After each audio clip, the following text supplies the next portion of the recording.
like, oh, you can intellectualize your feelings, but you don't want to feel them. I said, oh.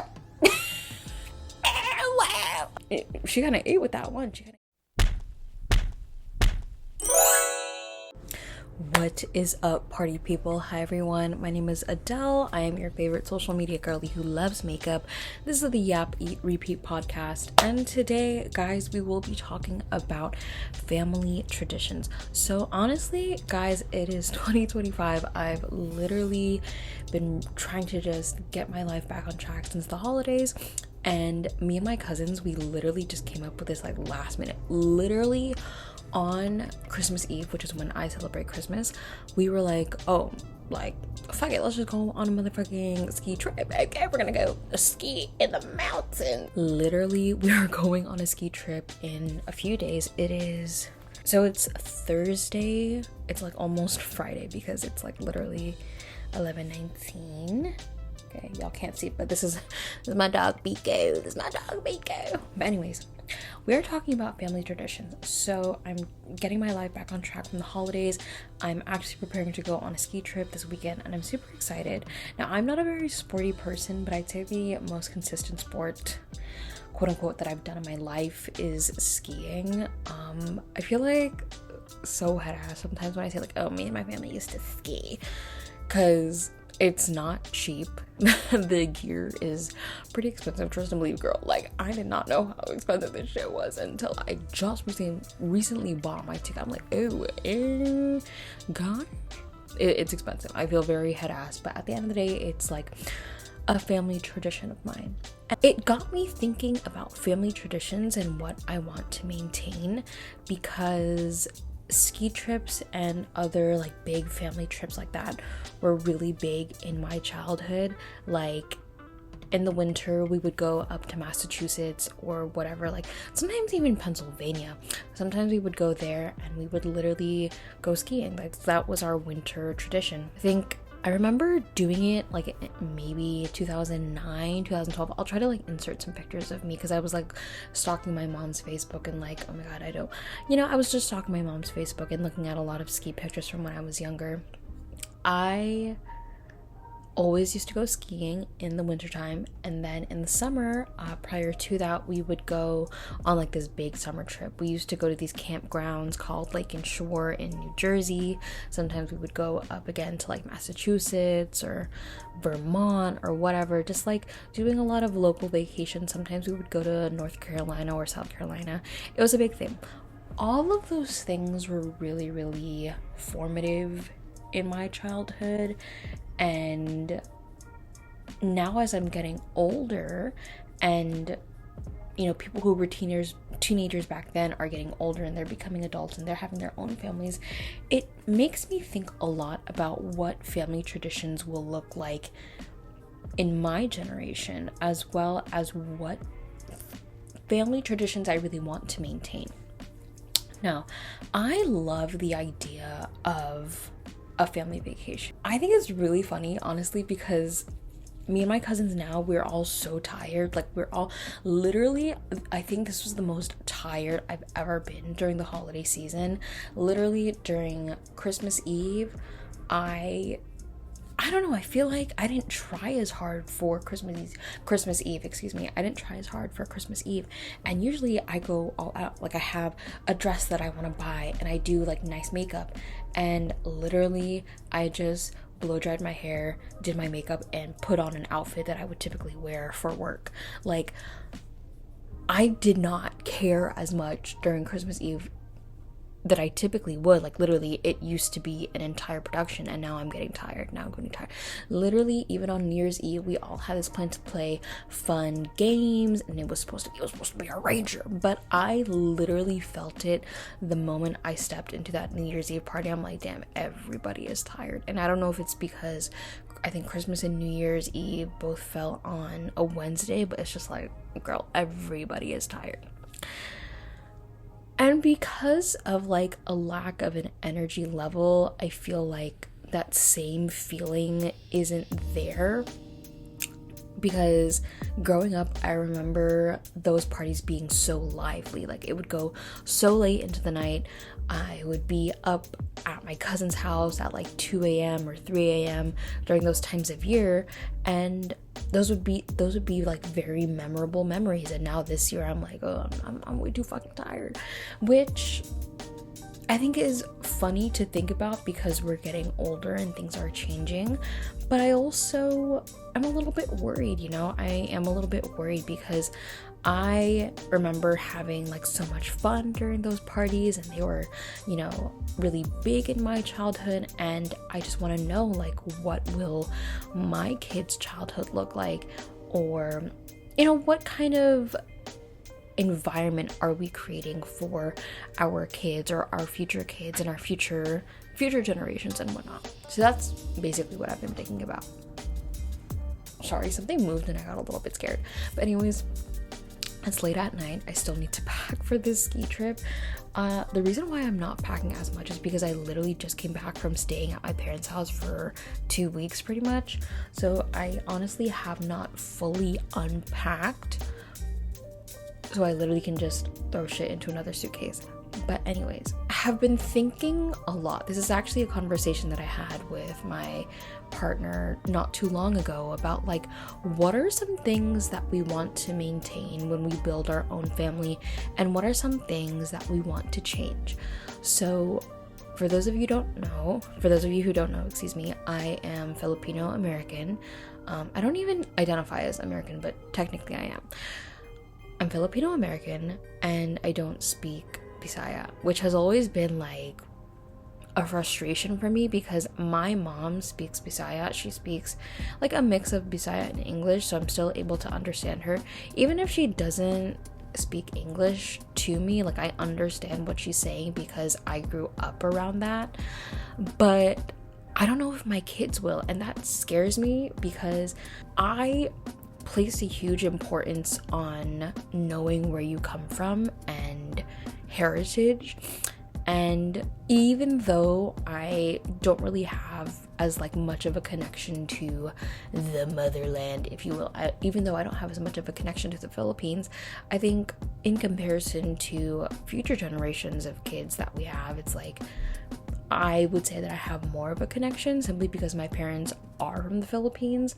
So like I always grew up with Filipino food, lots of Filipino traditions, and the language itself. And I've always been somebody who says like you don't need to speak a language in order to be a certain ethnicity. Like you don't have to speak Spanish in order to be Hispanic, right? Like that's not a prerequisite. I do, however, think that language does play an important part in maintaining, you know, cultural integrity, if you will, in certain cases. You know, it can get a little bit complex, especially when colonization is involved, because it's like, what culture are we really preserving? But regardless, Bisaya, I really want to learn how to speak it. It's a little bit hard because there aren't a lot of people who offer those services here in the United States, and like I always ask my mom and she never taught me how to speak it.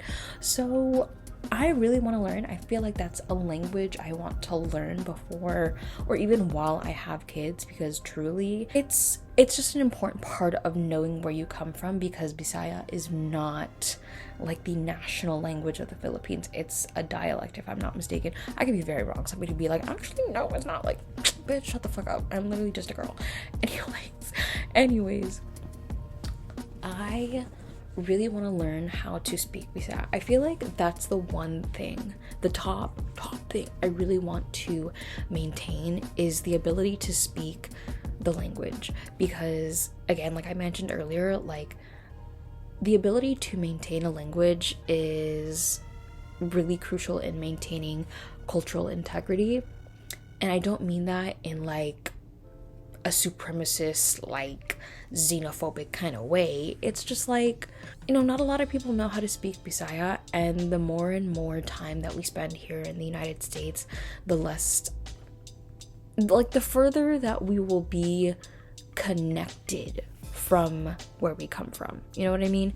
And I think that's just a huge concern of mine, because I really want my kids to understand where they come from and to take pride in that, because I feel like resilience and perseverance are very central to a lot of cultures, especially Filipino culture. And of course, that is a double-ended sword, but like it still is, and I think it's still something to be very proud of.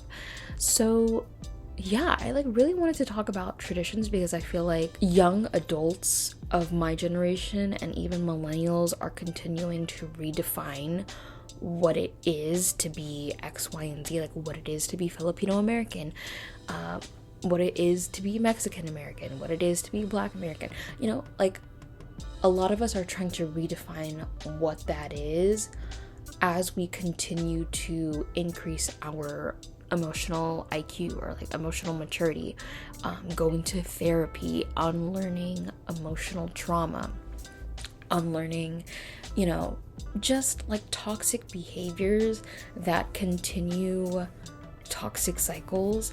And that is actually, interestingly enough, a topic that I covered in my senior thesis at college. So I really didn't know what I wanted to do for my senior thesis, like truly. And I don't know what sparked my interest, but for my senior thesis, I focused on mental health in Asian communities, with an emphasis on how exposure to pre-migration trauma can be passed on to the children of Asian immigrants. And that topic really is based on reality. At the end of the day, it's based on reality, because there are many ways that I see those same toxic cycles showing up even in the way that I exist in this world, whether it be through money or food or emotional relationships, or how I stand up for myself, or if I don't stand up for myself. A lot of those stem from how I was raised, and how I was raised was impacted by how my parents were raised, and so on and so forth. And my paper really examines like the number of factors that affect generational trauma. And I think eventually I really want to get into my paper, because it's a really interesting one, and I feel like it would make for a really great podcast episode, because I feel like a lot of us can relate to that, right? Of like noticing habits or behaviors or beliefs in your parents and not wanting to pass them on, but also like knowing that you need to put in the work to do so.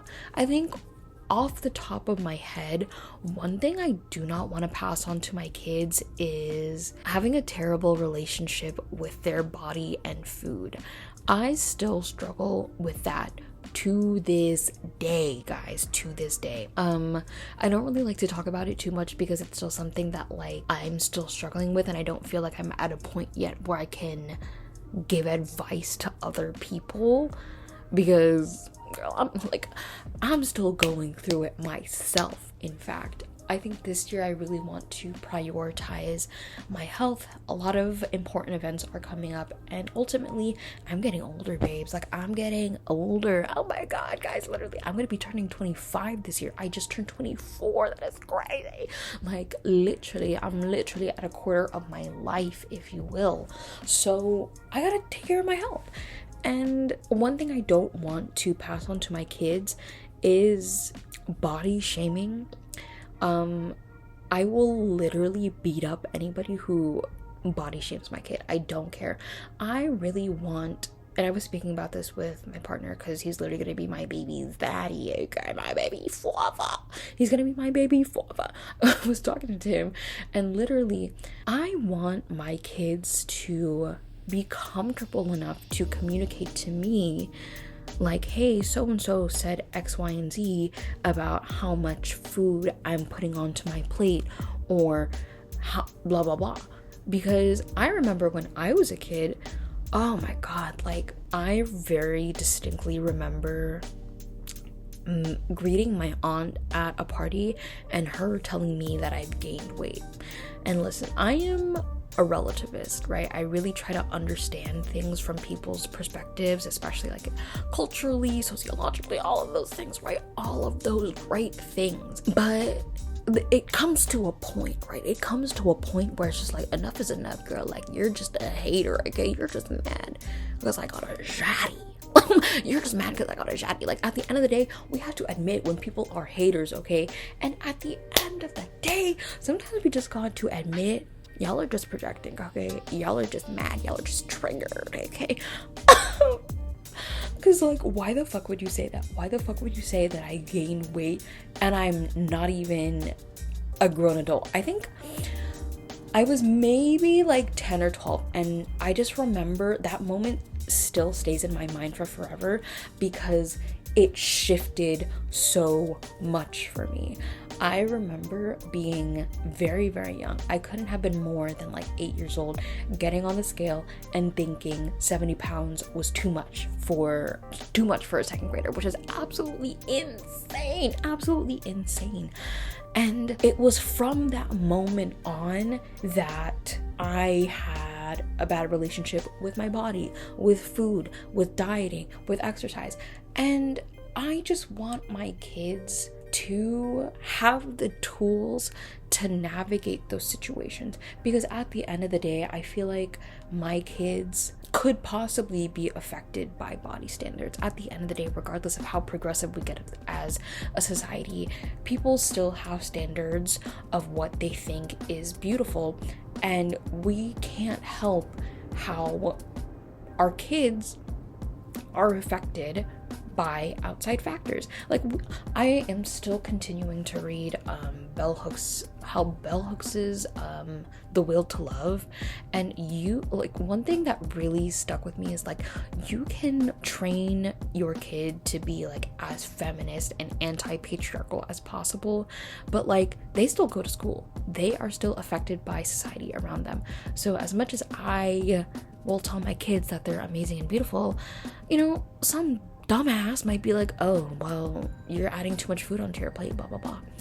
I just want my kids to have the tools to be able to navigate those situations, because I'm telling you right now, those small moments in time still affect me to this day. And I'm 24, okay? I'm 24. Like, I'm doing the work to try and repair the damage that was done when I was a kid. And it's not fun. Like, it's not fun. Like, girl, I'm in the trenches. Like, I'm literally in the trenches.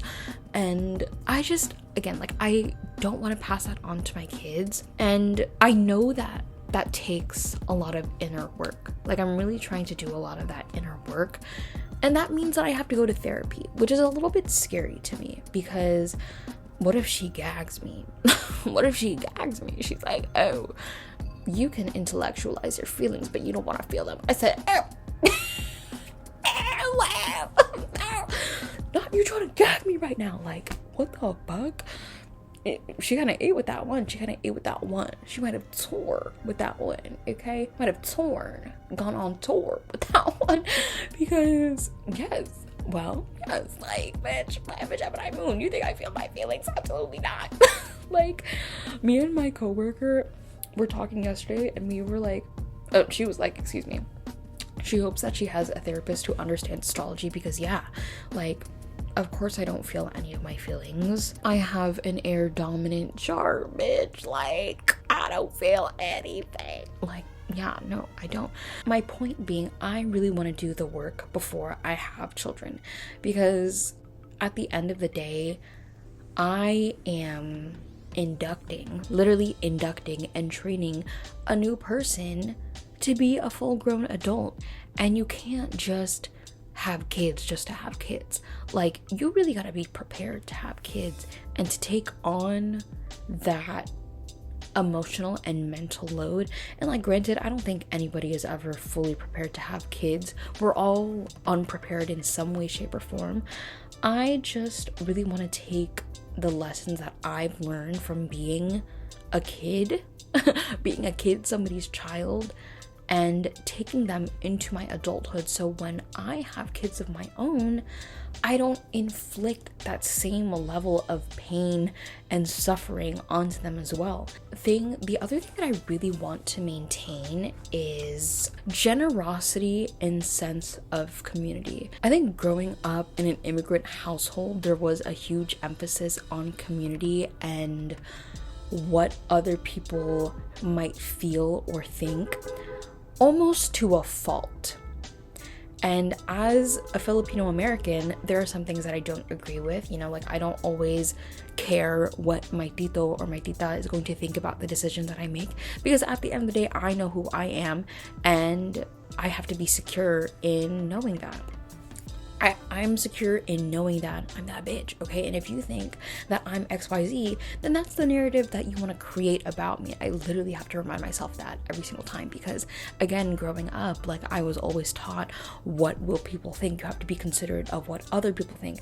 And I don't want to do that to the point where I'm sacrificing my own self. But at the same time, I want my kids and their cousins too to also like value community, like value showing up for people, value showing up for people's birthdays, supporting people when they're in need.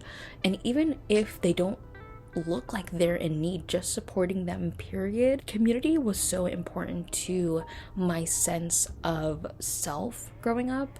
Like, had I not had the extensive Filipino community that I was involved in as a kid, I don't think I would have had like a strong sense of who I was today. Like, it really does take a village to raise a child.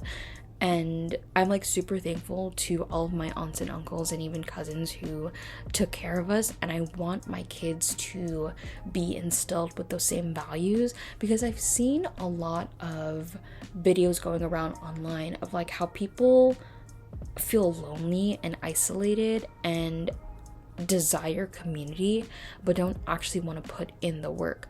Like, yes, it's important to prioritize your mental health, but as a friend and as somebody who has relationships, like to an extent you do owe people certain things. And I don't want my kids or even myself to become so individualistic to the point where they don't prioritize communal efforts and unity, because that is all really important. And in a lot of different cultures as well, like this is why so many people have like different aunts and uncles who we're not necessarily related to, because family isn't always about like who you're directly related to. It's the people that you consistently show up for and support and surround yourself with, because everybody wants a friend, everybody wants a lifelong friend, but it's like, do y'all really want to put, because it's a relationship in and of itself, like you got to take care of that. And I'm still learning how to do that as well.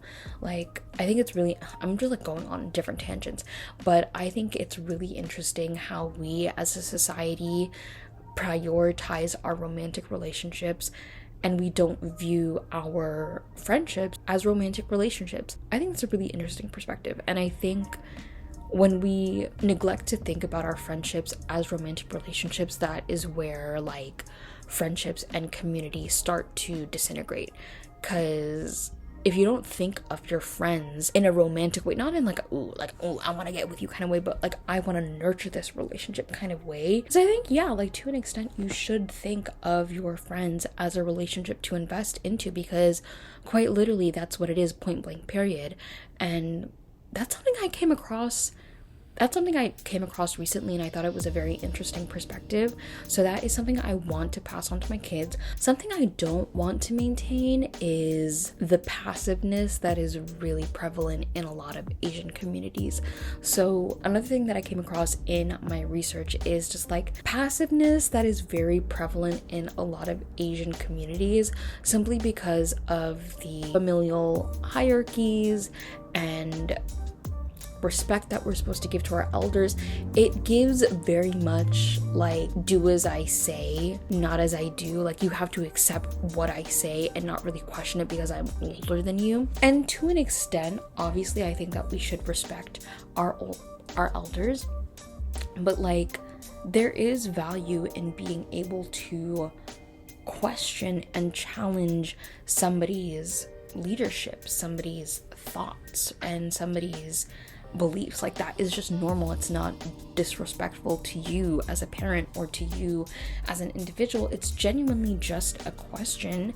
And I think growing up, because I wasn't really encouraged to question a lot of those things, that like really affected how I showed up for even myself later in life, and it affected my ability to communicate with others. Like, I still really struggle with confrontation to this day. That I feel like that's why I cry a lot. It's because, oh, we're gonna get real deep, girl. We're gonna get real deep.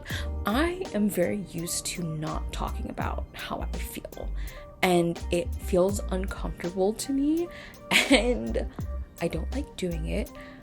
But with practice and with the right environment, I've gotten slightly used to it. It's still something that I'm adjusting to, but like specifically with my boyfriend, because we've been together for so many years, like we've worked on that a lot, and I'm like, oh wow, I'm not gonna die for saying how I feel. I want my kids to feel that way.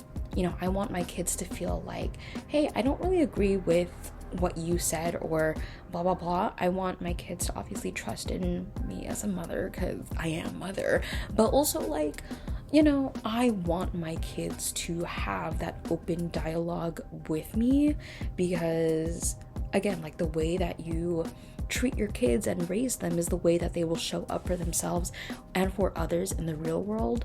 And I don't want my kids to simply accept things for what they are, and I want them to feel comfortable and confident in challenging things that don't feel right or confuse them. I still want to be consistent with this podcast, so regardless of if I have a plan or not, I literally have to show up for this project because I'm sick and tired of not being consistent. So we're gonna do the damn thing. Okay, we're gonna do the damn thing.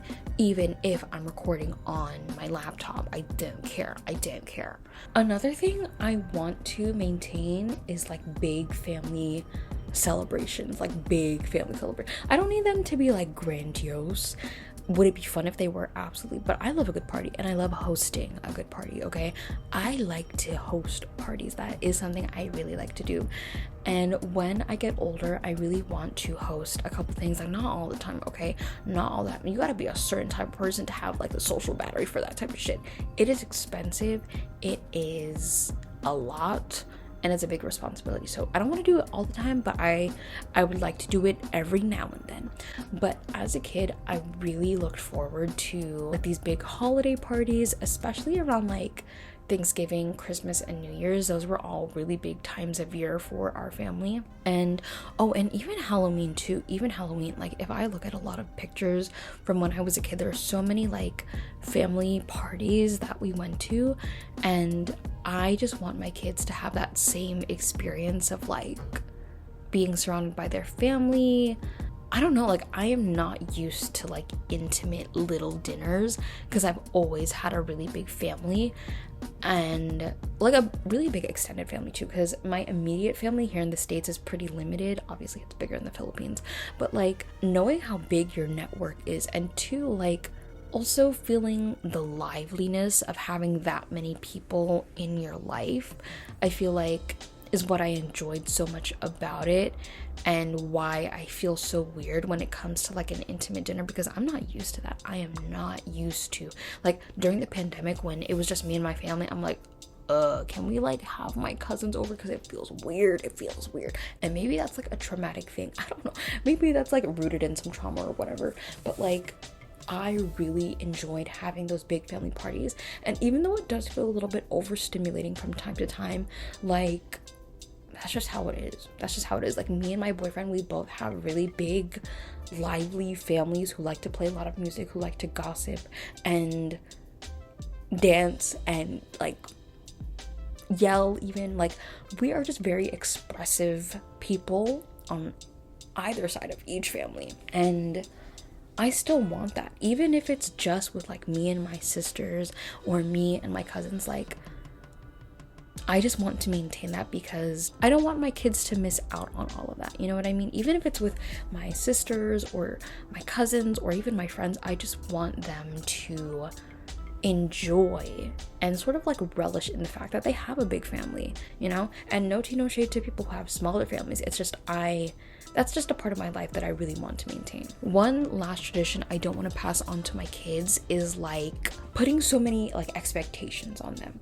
You know, as a parent, or as a future parent, girl, I'm not trying to manifest that for myself right now, but as a future parent, I have certain expectations for my kids. Like, I want them to be good people with good hearts, and like good people with good hearts who are kind, you know, and I want them to be successful, whatever that may look like.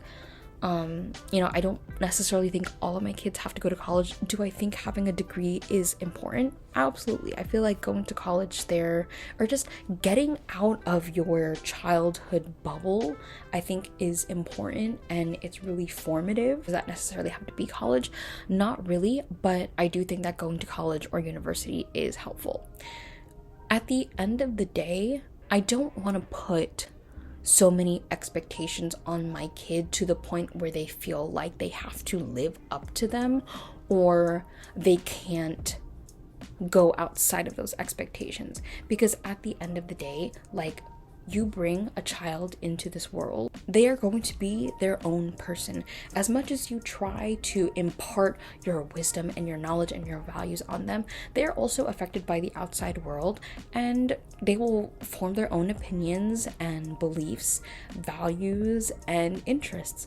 And I grew up feeling like I was incompetent sometimes, or like I was never enough, because I didn't measure up to the expectations that my parents had for me. And I just want my kids to feel like they have the freedom to be who they want to be, without feeling like if I'm not X, Y, and Z, then my parents won't love me. Just be whoever the fuck they want to be. You know what I mean?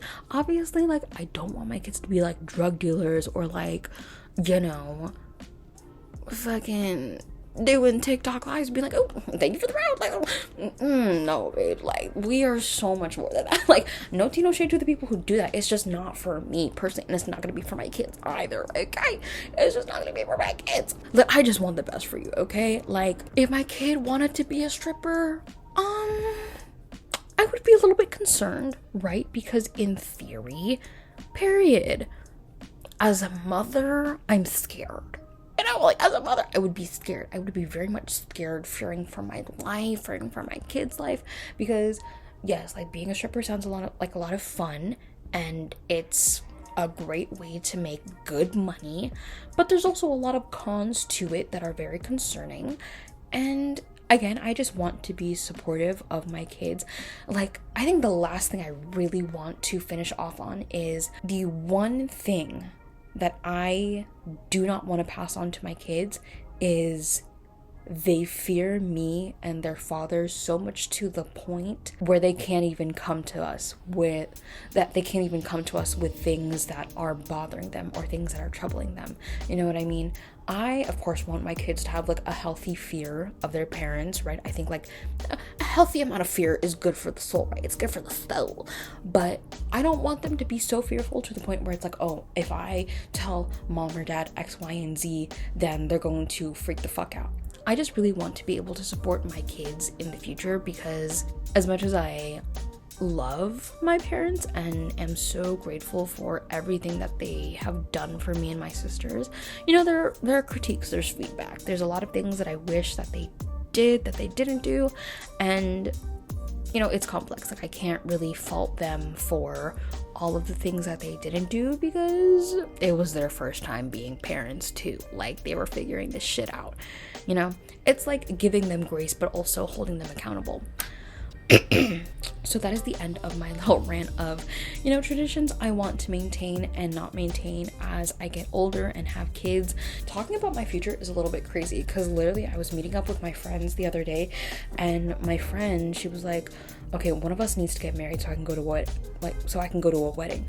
And everybody was looking at me, obviously, because I've been in a long-term relationship and I'm the most likely to get married. But I'm like, baby girl, like, that's a long time away. Okay, that's a long time away. I literally have only been a full-on adult for maybe like 4 years. Okay, I am experiencing a lot of this shit for the first time. I just got my first credit card, bitch. Like, I just got my first credit. Like, do you think I know what I'm doing? Half the time, I don't. Okay, so what makes you think what makes you think that I can become a woman of the household right now? Okay, it's just not gonna happen. It's just not gonna happen. Like, do I think about my wedding every single day? Absolutely. Am I ready to get married? Not yet. Like, not yet. Not yet, bitch. Not yet. Cause I think marriage in theory, especially with my boyfriend, sounds really nice. It sounds like, oh, I just wanna get married. Meet me at the, like, yes, it sounds very, very cute. Like, at this point, I'm really just thinking of a party, to be honest. But like, bitch, Adele is not getting married anytime soon, okay? I am not being snatched up off the streets, okay? I wasn't even on the streets to begin with, but like, we're still here, okay? We're still here. Now, getting to the end of the episode, it's time for the Yap, Eat, Repeat section of today's podcast. So, something I've been yapping about. What have I been yapping about? What have I been yapping about? Oh my god. Guys, this week has been a little bit of a whirlwind. I feel like every single week is a whirlwind. Maybe life is just a whirlwind. Oh, one thing I've been yapping about. Listen, I work in social media, but nobody ever talks about like how working in social media just as like a content creator or even a manager or a coordinator, and there's a lot of online bullying involved. People are really fucking dumb. Like, what happened to critical thinking and just genuine innocent curiosity, right? A lot of people, like, I work for a viral brand, and you know, it's been fun. I feel like I've been learning a lot, but there's also a lot of like hostility and bullying involved, and I've had to do a lot of like inner work to maintain my own sanity, because you know what, if I let it feed into me too much, I will literally get consumed by it. That's an interesting part of the job that I truly did not expect, and I feel like not a lot of people talk about, is like how much people will just tear into you and make assumptions about you, and you really have to be confident and secure enough in your own self to know that like that's just not you. I don't know, I feel like sometimes you just have to find the humor in things. Like, people are dumb, they don't know you. That's been something I've been yapping about recently, is like, damn, when I started working in social media, I truly did not expect this much inner work, you know, this much inner work that I had to do, because truly, like, social media in theory is supposed to be a lot of fun. It's supposed to be a good thing. But again, there's like a lot of online bullying and hostility that not a lot of people talk about. And I'm like, oh girl, maybe that could be a LinkedIn post for me, cause bitch, like, I guess, like, it's okay if they talk about maybe the product or the service, because it's not about you. Sometimes when it gets a little bit personal, it's like, oh. I've also been yapping about Sesame Street's Instagram. I love them so much. Mind you, I'm not even like that much of a Sesame Street and Elmo fanatic, but I absolutely love the way that Sesame Street and like their sub pages, as well as Bratz, caters their online presence to their aging audience. Because at the end of the day, the target audience for Sesame Street and Bratz in terms of like Instagram, it's not little kids, because little kids are not on Instagram like that. At least I hope not. But like, it's people who probably grew up on Sesame Street and Bratz, who are able to use social media and interact with it in an adult way, and it's fun. I really love Sesame Street's Instagram. It's very like heartwarming, very innocent. Like, a lot of Elmo's tweets, I'm like, thank you, I really needed this today. Like, oh my Shayla, my Shayla. Literally, like, I needed this, okay? Thank you so much for the love. Thank you so much for the love, Elmo. Like, I really needed this. There is not a tweet by Elmo that I do not repost on my own story. Like, I absolutely love their Instagram, okay? I absolutely love their Instagram. Now, Bratz is really interesting. Bratz is really interesting because like their online presence is so different to the actual dolls in real life, because the actual dolls in real life, that's catered to kids who play with the dolls. The online presence is very much like Gen Z, young millennial. they don't mind cursing, they don't mind doing something a little bit risque, which I think is very interesting because, like, you know, branding 101 is like you got to be consistent on all platforms, but Bratz's branding and social media presence has been proven to be successful, and I just find it interesting that, like, their online presence is so different to what the dolls are actually in real life, you know? Something that I've been eating down. Okay. I really been trying to be on, like, my body tea extravaganza, okay? My body tea extravaganza, because I literally have a bachelorette coming up as well as a wedding, and you know what? It's been on my vision board for a hot minute, but I wanna get fit. Anyways, one thing I've been eating down, carrots and buffalo chicken dip, okay? Carrots and buffalo chicken dip. Like, I think eating healthy and eating nutritious food is really important. Sometimes it can be super boring. So one of the ways that I've made it fun is with carrots and buffalo chicken dip that I get from Target. It is so good. It's so good. I absolutely love the buffalo chicken dip, and I would highly recommend. If you aren't like a meat-catarian, I know that's not a real word. It's a word that I made up, okay, bitch? If you're not a meat-catarian, I also highly recommend their taco dip. That's really, really good. Me and my friend Kanini, she is a vegetarian. We absolutely love that. And we love, like, the Tostitos hint of lime tortilla chips. It's like, I'm in Mexico. Okay, I'm in Mexico right now. I'm in Mexico. Take me to Tulum type shit. Do you know what I mean? Like, literally, it's just so good. It's just so good. Anyways, honestly, like, carrots on their own, I'm like, oh, why is this kind of spicy right now? Like, it's giving a little bit of zest. I would not eat a carrot on its own, raw, even a baby carrot, but with that little bit of buffalo chicken dip, hey, guy, she's been eating down. She's sore. The last thing that's been on repeat for me is Bad Bunny. Okay, he's back, but back in good graces, but on very, very thin ice, okay? Very, very thin ice, because I will not forget about his little stint with Kendall Jenner, okay? Listen, Bad Bunny doesn't know about me, obviously, because, like, I'm a random girl from New York, but, like, in my head, that's my man. Okay, I have been going through his album recently. I haven't listened to it in its entirety. I feel like I'll listen to it on my road trip on Friday, which is basically today, because it's 12:13 on Friday, 12:13 a.m. I'll listen to it then, but I've really been bumping to Nueva York. It's just a banger. It's just a banger, and it's a really great way to start off the album. You know, I've been watching a lot of analyses online. It's definitely an ode to the New Yorican population over here in New York. Like, it is so big. Literally, like, I feel like New York is nothing without its New Yorican population. It's just so good. Like, it starts off with salsa and then it goes into dembow. Like, bitch, I'm like doing my little salsa dance and I'm like, like, it's just so good. So I'm like, okay, not too much on my man Benito now. I thought that Un Verano Sin Ti was, like, unapologetically Puerto Rican, because that's Bad Bunny's brand, okay? This is on an entirely new level, okay? It's on an entirely new level. Like, this feels very Puerto Rican in a very, very good way. It literally feels like being at the Puerto Rican Day Parade in New York City. I can't even explain it. It just feels like Puerto Rican this and Puerto Rican that. That is literally my boyfriend, okay? That is literally my boyfriend. My boyfriend does not shut up about being Puerto Rican, and period. Like, go him, period. And I can't even explain it. But anyways, that is the Yap Eat Repeat podcast. I definitely wanted to come in and just chat with y'all and try to be as consistent as possible with this podcast, so I'm not a flop. But anyways, love y'all so much. I'll catch y'all on the flip side, and let me know what y'all want me to talk about. I'm always yapping on Yap Eat Repeat, and there's a bunch of different guests that I really want to bring on, so this will definitely be more high, or at least, like, more well thought out, as opposed to me just, like, coming on here and, like, brain vomiting.